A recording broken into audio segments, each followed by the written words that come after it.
Estamos con la congresista Jenny Vilca Toma, quien sigue haciendo su trabajo de investigación, de fiscalización contra la corrupción, y nos trae ahora datos sobre el aeropuerto de Chincheros. Esta adenda, que entiendo ya se firmó o se va a firmar. Congresista, ¿cómo está? Muy buenas noches. Buenas noches. Cuéntenos un poco. Ayer justamente apareció el Contralor, hoy también, dando datos, bueno, primero ayer sobre la IRSA Sur, los Juegos Panamericanos, y ahora sobre el tema de Chinchero. ¿Qué otra información ha recabado, congresista? Bueno, el día de ayer, como bien explicas, Cristian, el Contralor nos ha hecho saber a todo el Perú graves cuestionamientos sobre los megaproyectos. Es decir, no hay un solo proyecto en el Perú que no tenga cuestionamientos que están direccionados a la corrupción. Y considero que un tema muy grave que se debe alertar y nos tiene que explicar el Ejecutivo y el Ministerio de Transporte son las cláusulas que se han incluido en esta adenda, que evidencian que en todo el desarrollo se han realizado acciones que demuestran un interés extraordinario que no beneficia al Estado peruano, sino únicamente a la empresa, al consorcio. Prácticamente estaríamos frente a un consorcio que no tiene $1, pues todo, en cada paso, en cada cláusula de la adenda, está orientado a financiarlo por parte del Estado. Muy bien, todas las irregularidades habidas y por haber en el gobierno de Ollanta Humala. Perfecto. ¿Qué se tenía que haber hecho? Corregir esas irregularidades y no desnaturalizar las APPs para finalmente hacerle la vida fácil y darle todo el dinero que necesita el consorcio Cunturhuasi para ejecutar esta obra. Esta obra, mega obra, tiene 3 etapas. Una etapa del movimiento de tierras. Si hablamos de 5 años, la primera etapa de 2 años es del movimiento de tierras, que si bien es cierto lo hace la empresa, el Estado le va a reponer ese dinero, según cada etapa que vaya avanzando. La segunda etapa viene del 3er año al 5.º año, la ejecución misma de la obra, y la tercera, que ya es la concesión.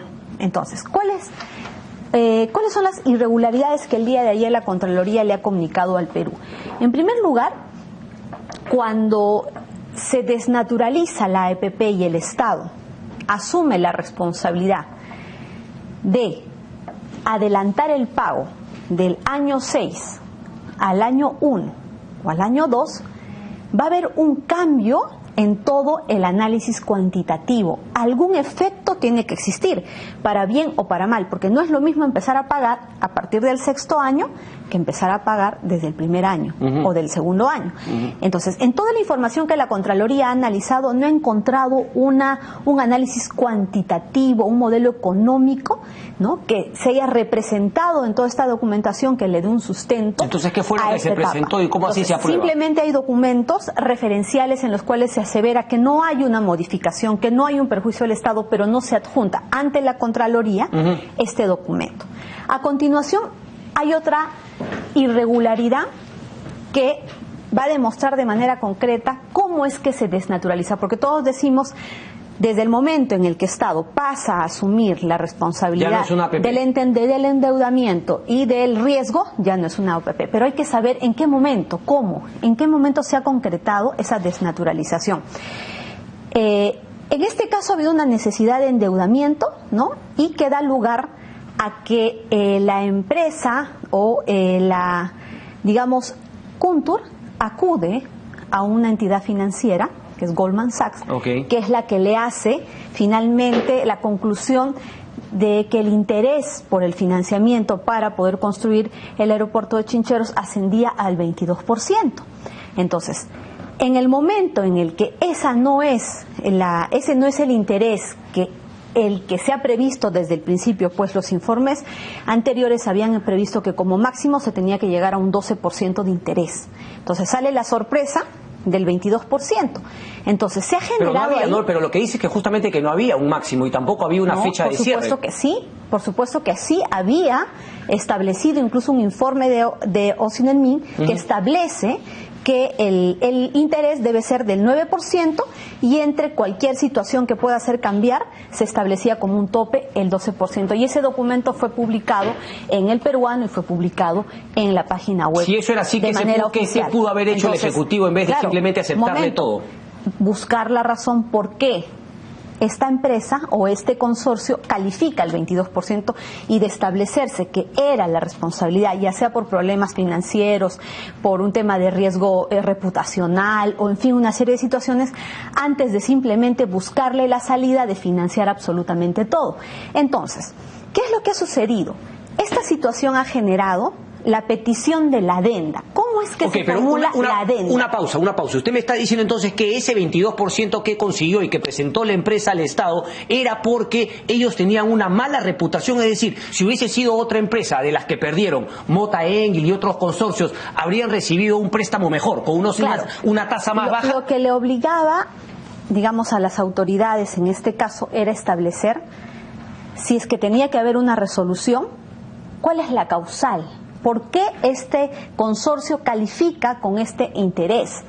Establecer, si se llegaba a establecer que esto se debía a sus problemas financieros o un riesgo reputacional que les elevaba el riesgo, esa era una causal para que finalmente se tuviera el marco legal para resolver el contrato. Déjeme entender un tema. Entonces, si esto hubiese sido, por ejemplo, entre Kuntur-Huasi, ¿no?, el consorcio, y por ejemplo otra empresa privada que guarda su plata porque en verdad es suya y no el Estado peruano, que es plata de todos, o sea, plata de nadie. Esta empresa hubiese dicho, estas condiciones huiflas, a ver, ¿qué tengo que hacer yo? Tengo que buscar una manera de rescindir este contrato porque este pata está loco, yo no le voy a permitir esto que me está pidiendo. Pero claro, como era el Estado peruano y como había un grupo de lobbyistas y todos eran amigotes, más bien buscaron qué puedo hacer yo para beneficiar a la empresa. Eso es lo que usted me está diciendo. Así es. Y es más, la pregunta de yo, ¿quién plantea la adenda? ¿Quién? ¿A quién se le ocurre? ¿Cuál es el procedimiento que se sigue? La propio consorcio. Dice la ley de APPs que un contrato no puede ser modificado antes del tercer año, salvo cuando existen tres causales, ¿no? Cuando hay temas materiales, cuando hay temas operativos y cuando existe una solicitud por parte del acreedor permitido. ¿Quién es el acreedor permitido en todo el tema del aeropuerto de Chincheros? ¿Quién? Es Goldman Sachs, que es esta empresa que acude a Kuntur y al Estado peruano y le dice, ¿sabes qué? Tú vas a calificar con un 22%. Entonces, claro, hubiese sido el acreedor siempre y cuando se firmaba ese contrato para que le preste el dinero. Claro, porque es el que presenta finalmente Kuntur, ¿no? El que le ha dado el 22%. Pero la pregunta es la siguiente. Para que te consideren acreedor permitido hay una serie de requisitos y que tenían que haber sido acreditados por Kuntur y que el concedente, es decir, el Estado peruano, debía haber aprobado. Pero en toda la documentación, este acreedor permitido se presenta de manera condicional. No hay ningún documento que verifique, que garantice que sí cumplió los requisitos y que fue autorizado por el Estado peruano. Pero en buena cuenta, Goldman Sachs se presenta como el acreedor permitido y presenta la solicitud de la adenda a Kuntur. Kuntur, a su vez, se lo presenta al MTC.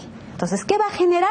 La mesa de negociaciones. MTC, Kuntur. Estamos empezando esta etapa de poder hablar de la posibilidad de una adenda, porque se está, comprendiendo dentro de una de las causales, que es precisamente no la solicitud del acreedor permitido. En esta conversación, en esta negociación, nosotros vamos a hablar, ¿no?, de esa propuesta que nos trae. Si ya había una negativa del Estado peruano al 22%, se supone que esta solicitud tenía que venir con una propuesta. Claro, con una propuesta alternativa. Primer tema, ¿por qué solo una propuesta? ¿Por qué no hubieron más propuestas que nos hicieran saber intereses mayores o intereses menores? ¿Es una pregunta retórica o no? ¿O usted sabe la respuesta? No, esa es la primera pregunta. Ahí que debió hacer el Estado. Ahí viene el cuestionamiento. Un solo solicitante se presenta y se van a la mesa. ¿Qué tenía que concluir de esa negociación? ¿Le digo sí o le digo no a este acreedor permitido frente a su solicitud de la adenda? Este es el momento en el que se desnaturaliza la APP, pues lejos de dar como resultado, de como quien dice parir un resultado en base a la causal de la adenda, el Estado dice, yo lo asumo. Ese es el momento.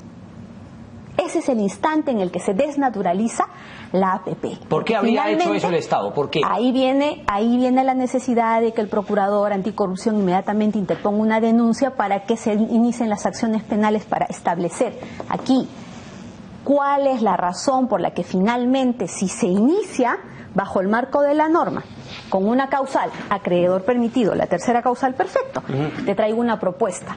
Lo presentó Kuntur lo presenta al MTC, teníamos que salir con un resultado. Te digo que sí o te digo que no. En una negociación a alguna conclusión tenía que llegar. Fueron más allá, pero le dieron la solución a la empresa. Pero tenía que redundar ese resultado respecto de este acreedor permitido. ¿Pero qué termina haciendo? No. Yo Estado lo voy a correr con digamos, la responsabilidad del financiamiento y con el riesgo. Y lo más grave aún, que adicionalmente que ese es el instante en cómo se desnaturaliza, y ahí nos tienen que explicar cuál es la razón, dónde están los informes técnicos, quién tomó la decisión, por qué el MTC no se opone, por qué no hay nadie que se oponga y esto se firma de la noche a la mañana si habían situaciones tan graves. Ocitran se opuso, la presidenta al final renunció, las otras personas tuvieron una posición distinta. Pero no fue escuchada, finalmente se continuó. Entonces, primer problema, se desnaturaliza y a partir de ese momento ya estamos hablando que es el Estado el que decide. Pero congresista, usted me está hablando un poco de digamos, cosas formales. ¿Qué más puede haber habido? Digamos, un amiguismo, yo te quiero apoyar, o es como dice Martín Vizcarra, bueno, el gobierno pasado nos dejó con este tema y nosotros tenemos un compromiso con nuestros hermanos del sur. El Estado le debió haber dicho que no. Y por último, tenía que haber salido con una conclusión respecto del acreedor permitido, decirle que sí o decirle que no. Pero ¿qué se hizo? Se salvó al consorcio, porque lo que finalmente se le ha dado es la solución. Hay un beneficio ilegal hacia Kuntur en este momento, pues no se sale con un resultado para establecer, ¿no?, si se le dice que sí o si se le dice que no a este acreedor permitido, sobre la cual, ¿no?, inició esta etapa de la negociación de la adenda. Entonces, ¿qué estamos haciendo? Esta negociación, esta etapa empieza fuera del marco de la ley. No hay un marco legal que establezca. Empezó sí dentro del marco legal de las APP. Yo le voy a preguntar, si está fuera del marco de la ley, ¿podría declararse nulo por alguien? ¿Quién podría hacerlo? El mismo MTC, observarlo, bueno, pero el MTC está convocado. Pero el MTC Martín Vizcarra ha sido quien está defendiendo este tema. La Contraloría ya empezó una auditoría por estas. Y usted me va a contar qué cosas puede hacer la Contraloría, con su auditoría respecto de este tema, o solamente va a poder mostrárselo a la población y que la población saque conclusiones. Eso me lo responde tras una breve pausa, por favor. Regresamos de inmediato.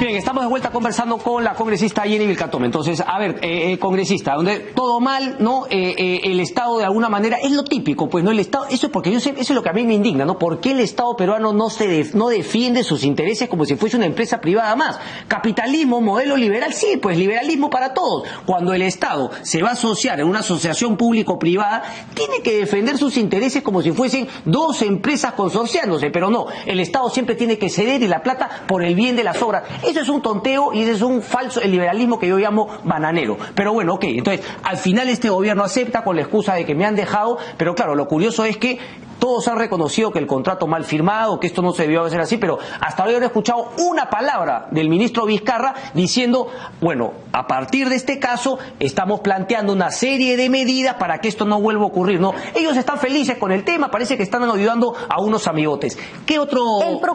El procurador hasta esta etapa ya debería hacer una denuncia por colusión. Pues les está poniendo la presión a la Procuraduría, porque supone que, claro, si la Procuradora es autónoma, debería hacerlo. Ya debería hacerlo. Por último, mínimamente por negociación incompatible. Yo realizo acciones extraordinarias. ¿Para qué? Para favorecerte y no para favorecer. Pero la negociación incompatible sería contra personas específicas. ¿Contra quiénes? Las personas que han participado, los representantes que firmaron el contrato y los representantes del consorcio. Pues, y es más, también comprendería a Goldman Sachs, porque ahí empieza el trámite de la adenda que finalmente no beneficia a Goldman Sachs, que da inicio al trámite de la adenda. Pero aquí viene lo más grave, Cristian. Ya, el Perú ha asumido con que va a realizar el financiamiento, asume el riesgo, decide pagar, no desde el año 6, sino desde el primer año. Y ojo, perdón, una pausa, no estamos hablando del tema técnico, que hay muchos especialistas que dicen que hacer el aeropuerto de Chincheros es una locura, pero ese es otro tema. Ese es otro tema técnico que es inviable, pero Aquí estamos viendo lo que sucedió con la adenda. Entonces, otro tema que suma la gravedad de esta etapa de la suscripción de esta adenda es el adelanto que se prevé. El adelanto, adicionalmente que nosotros vamos a tramitar el financiamiento y que lo vamos a pagar desde el año 1, se le prevé, como si fuera obra pública, el pago de un adelanto. ¿Para qué? ¿Por qué? ¿Cuál es la necesidad? Si finalmente el Estado peruano va a empezar a hacer toda la gestión del financiamiento, ¿para qué yo le doy adelanto? Lo desnaturalizan otra vez y le dan un adelanto. ¿Qué se entiende? Que la segunda etapa, que inicia desde el tercer año, ¿no?, tiene hitos. Y el pago se tiene que hacer por valorizaciones. Entonces, si yo te voy a dar un adelanto, hay hito 1, 2, 3, 4. Cada hito tiene un valor diferente y va de menos a más. Entonces, si yo te doy un adelanto, debo darte el dinero que prevé el primer hito. Pero ¿qué hicieron con la adenda? Han pactado el hito más caro. El hito más caro, y encima, como hay una demora en el trámite de 30 días, han pactado que se le pague también por los 30 días siguientes. Y encima todavía han pactado por cualquier situación no prevista el 10%. Pero tú entenderías, ¿por qué tanto beneficio al concesionario? Y tú dirías, bueno, ¿cuándo le vas a dar el dinero? El primer día, ¿no?, que empieza la construcción, después de la remoción de tierras, el primer día que empieza la construcción del aeropuerto. ¿Sabes para cuándo lo han pactado? ¿Para cuánto? Para 2 años antes. Incluso 30 días antes de los 2 años. Es decir, incluso antes de la remoción de tierras. Si el Estado se va a iniciar con la remoción de tierras en marzo, en febrero ya le tendrían que estar pagando 40 millones.2. Eso está en la información que usted tiene sobre el tema de la adenda. Así es. Ahora, la pregunta es... ¿La adenda está firmada ya o no? Acá está, la adenda, te la entrego. Ok. Aquí están todos los documentos, todos los informes y todos los documentos sobre los cuales... Esa parte que usted me acaba de decir, ¿en qué parte de la adenda está? Ya, en cada una de las cláusulas se ha terminado generando esta situación para ellos, pero permíteme terminar. Ok. Entonces, yo te pregunto, si lo primero que vas a empezar es la remoción de tierras y está previsto que ese dinero lo tienes que tener tú y que luego el Estado peruano también te lo va a pagar por valorizaciones, ¿por qué le das el dinero para la construcción que lo va a necesitar después de 2 años hoy? Es decir, febrero. Si tienes que empezar en abril, estos 40 millones no se los van a dar de aquí a 2 años al finalizar la remoción de tierras, sino se lo van a dar ahora en marzo. ¿Qué va a hacer con ese dinero desde ahora el concesionario o el consorcio? ¿Qué va a hacer? Hasta solo con depositarlo va a ganar intereses. Ahora, la pregunta del millón es la siguiente. ¿Acaso el consorcio no tiene dinero siquiera para iniciar la remoción de tierras y eso le va a servir? ¿Qué hacemos si en el año, el día que tiene que iniciar la construcción, no tiene el dinero, los 40 millones que ya le dieron de adelanto? Los 40 millones se le tenían que haber dado el primer día que empezaba la ejecución de la obra, luego de la remoción de tierras. Se ha previsto 30 días antes del inicio de la remoción de las tierras, Cristian. Estos días, mañana, pasado, en febrero o en marzo, le están depositando los 42 millones, .2 millones. ¿Qué te parece? ¿Dónde hemos visto eso? ¿Para qué?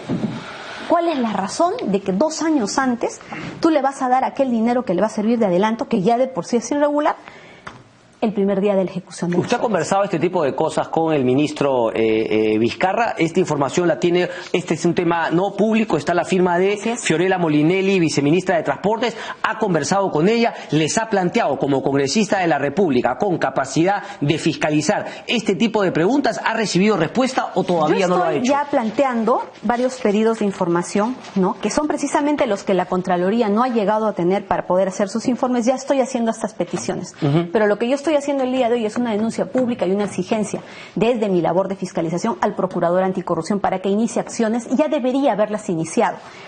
¿Qué es lo más grave todavía aún?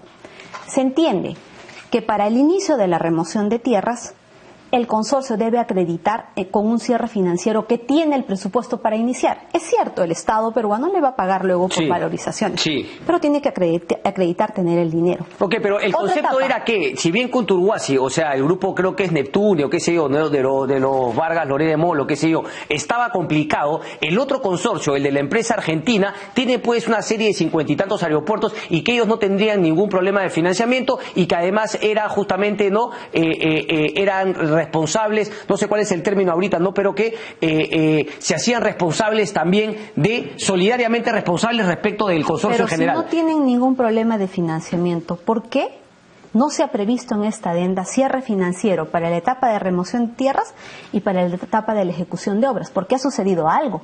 O sea, que usted me está diciendo que el argumento inicial de que finalmente eso el Estado lo tenía que pagar y se iban a ahorrar el monto del 22%, que al final termina siendo no una historia de palabras. Le han dado otras ventajas además al consorcio, lo que me acaba de explicar. No tiene cierre financiero para acreditar que tiene el dinero para la remoción de tierras y ya ha sido aprobado el EDI, el estudio definitivo de ingeniería, que ha establecido que el costo de la construcción del aeropuerto no va a ser 264 millones, sino va a ser 352 millones más. Los 264 millones más el IGB llegan a 312 millones. Hay 40 millones que el consorcio va a tener que pagar. Entonces, tenían que haberle establecido al inicio de la ejecución de obra un cierre financiero para acreditar que tenía estos 40 millones, porque si no, al final nos van a decir ¿de dónde sacó este dinero? No han establecido cierre financiero para estas dos etapas, únicamente para la tercera. Congresista, usted está convocando y está diciendo que la Procuraduría Anticorrupción debería empezar a investigar. Por supuesto. Pero usted entonces me está diciendo que cree que hay corrupción. ¿Quiénes estarían involucrados en corrupción? ¿Qué delitos? Las personas que han participado desde el MTC, empezando por el ministro, la persona representante... Martín Vizcarra, Fiorella Molinelli, el gerente de Cunturuguasi, José Carlos Balta del Río, ¿quién más? Todas las personas que han suscrito los informes o que no han acreditado con todos los requisitos necesarios técnicos, legales, financieros, para que se puedan empezando, ¿no? ¿Por qué no se acreditó o el Estado no llega a reconocer a ese acreedor permitido? Asimismo, ¿cuál es la razón o por qué solamente se hace una explicación y no un análisis legal y financiero para aprobar el adelanto? Pero ¿habrían coimas, por ejemplo, acá para que se les haya dado este beneficio o puede ser un grupo únicamente de amigos, de lobby, de influencias? ¿Qué? Yo haría una pregunta. ¿Cuál es el apuro de que el adelanto que debe darse de aquí a 2 años se le pague ahora? ¿Acaso hay una necesidad de pagar las coimas desde ahora? ¿Qué es lo que está pasando? Porque aquí, en primer lugar, el que debió haber firmado esta adenda es el ministro, y es lo que sucede en todos los megaproyectos. Se delegan y al final terminan siendo los que suscriben otros funcionarios. ¿Se refiere a la viceministra y que no haya sido el ministro? Sí, estas irregularidades advertidas por la Contraloría. Es más, la Contraloría ya inició un examen de auditoría que va a terminar de acreditar todas estas irregularidades que la Contraloría... Pero usted confía entonces plenamente en la Contraloría, porque yo también, claro, veo a la Contraloría muy activa ahora por la coyuntura, pero vaya que a la Contraloría en su momento se le han escapado unas buenas tortugas por entre las piernas. Por supuesto que sí, yo soy la primera en cuestionar todo qué pasó en la región Ancas y que la Contraloría nunca estuvo. Perfecto, exactamente. Muy bien, pero aquí tenemos una adenda suscrita en la cual la APP te establece un procedimiento, se desnaturalizó, y concretamente ¿cómo? Cuando el Estado tenía que haber resuelto esta negociación indicando si aceptaba o no la solicitud del acreedor permitido, ¿cuál es la razón por la que el Estado asume? Bueno, vamos a invocar desde allá a la gente de Cunturuguasi y a la gente del Ministerio de Transporte para que dé su punto. Totalmente del marco de la ley. Pues incluso para presentar la adenda yo me acojo al marco de la ley y de una de las excepciones para presentar la adenda. Una pregunta más sencillita, ¿qué pierde el Estado peruano justamente al haberle aceptado todas estas condiciones al consorcio? Millones en simplemente adelantar un pago del 6º año al primer año.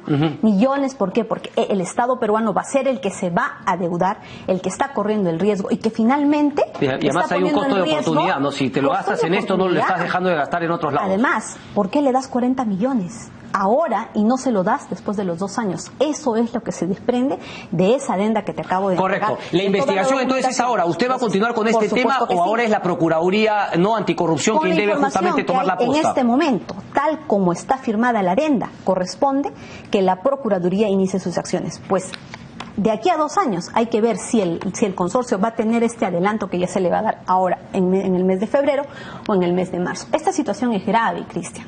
Pues no solamente se trata de decir que porque el sur me lo exige. El sur necesita su aeropuerto, por supuesto, es una promesa de años, pero mira cómo han hecho las cosas. No, eso es una chabacanada. Y decir finalmente que porque la provincia es populismo puro y duro. En todos los megaproyectos, ¿van a tener su aeropuerto?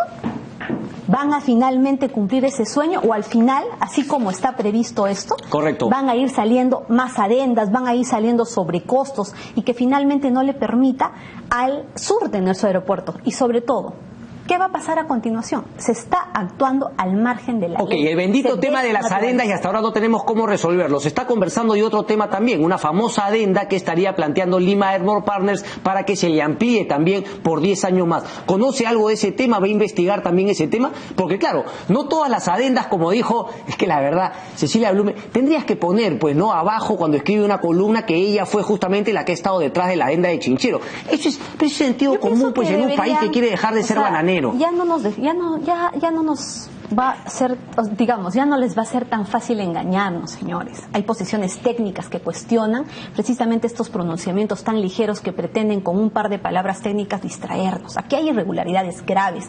¿Y cuál es el problema de las adendas? Te lo decía Cristian y lo reitero. El problema de las adendas es que se inicia un megaproyecto de esta naturaleza sin que previamente exista el expediente técnico. Correcto. Se lo encargas al consorcio y obviamente el consorcio, como ya sucedió, gano por 264 millones, pero ya el expediente técnico definitivo me suma 352 millones. Entonces, si yo no tengo especificado eso previamente, es una sorpresa. Van a haber adendas, no sabemos cuánto más va a haber por sobrecostos en cada etapa. Entonces, ¿qué es lo que tiene que haber como una regla para todo, le guste o no le guste a Cecilia Blume?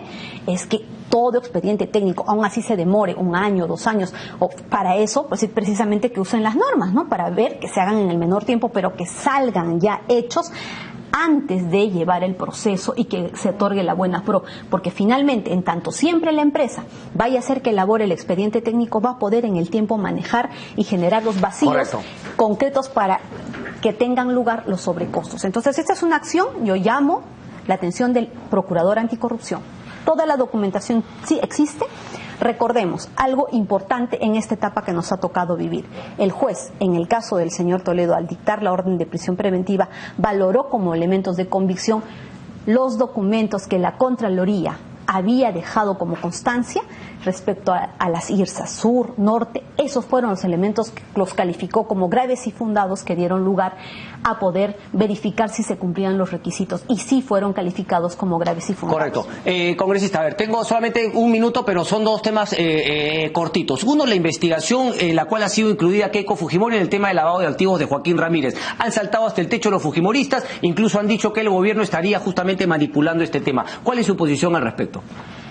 Bueno, en un tema de lavado de activos, la metodología de la investigación te va a llevar a saber cuál es el origen del dinero y la ruta del dinero. Entonces, ahí te va a llevar por aquel que usufructuó, aquel que a quien se le donó, o sea, todas las personas que en el camino, en algún momento han hecho uso de un bien, de un carro, van a ser comprendidos por el fiscal. Muy bien, la señora Keiko Fujimori ha sido comprendida, seguramente va a acudir a responder a la justicia. Como investigada. Pero ¿cuál es por qué desde el fujimorismo, ¿no?, hay una posición de decir que esta es una cortina de humo? ¿Por qué? ¿Por qué? Porque no existe el mismo accionar por parte del Ministerio Público, por ejemplo, para incluir al señor Pedro Pablo Kuczynski en la investigación Lavallato, cuando está íntimamente relacionado con los hechos que cuestionan al señor Toledo. O sea, ¿usted usted sí cree que está justificada la posición del fujimorismo? ¿Qué es lo que está sucediendo? Esta desproporción le da al fujimorismo la posibilidad de poder esbozar este argumento. Porque, ¿qué me dices, Cristian? En una semana los hermanos, toda la familia, ese es un cargamontón. Es un cargamontón. Claro, sí se debe investigar, por supuesto que tiene que investigarse, pero vamos a ver, ya el señor Pedro Pablo Kuczynski está comprendido en la investigación Lavallato, pese a que tiene una relación directa, incluso debería ser seguramente investigado en el decurso como un cómplice primario, en el tema de las IRSAs. Ahora, en el tema de la línea 1 del metro, igualmente, existen ya elementos reveladores para que se incluya el presidente Alan García, pero ¿eso ocurre? No ocurre. Entonces, con toda razón, el fujimorismo va a tener razones para poder decir... O sea, ¿usted cree que se debería incluir también a Pedro Pablo Kuczynski y a Alan García Pérez con esos temas? Por supuesto, en esos son temas elementos reveladores, pues en la audiencia de prisión preventiva ya se han tomado como elementos de convicción graves y fundados los documentos que acreditan la, digamos, participación de otros funcionarios. Lamentablemente, el señor Pedro Pablo Kuczynski fue no solo premier, presidente de Proinversión. ¿Y quién llevó adelante este proceso? Proinversión, para otorgarle la buena pro. Jenny Vilcatoma, muchísimas gracias y estaremos atentos justamente a otras investigaciones que esté realizando sobre justamente no megas obras, estos contratos de adendas. ¿Cuándo vamos a solucionar ese tema? Nos vemos mañana. Chao, chao.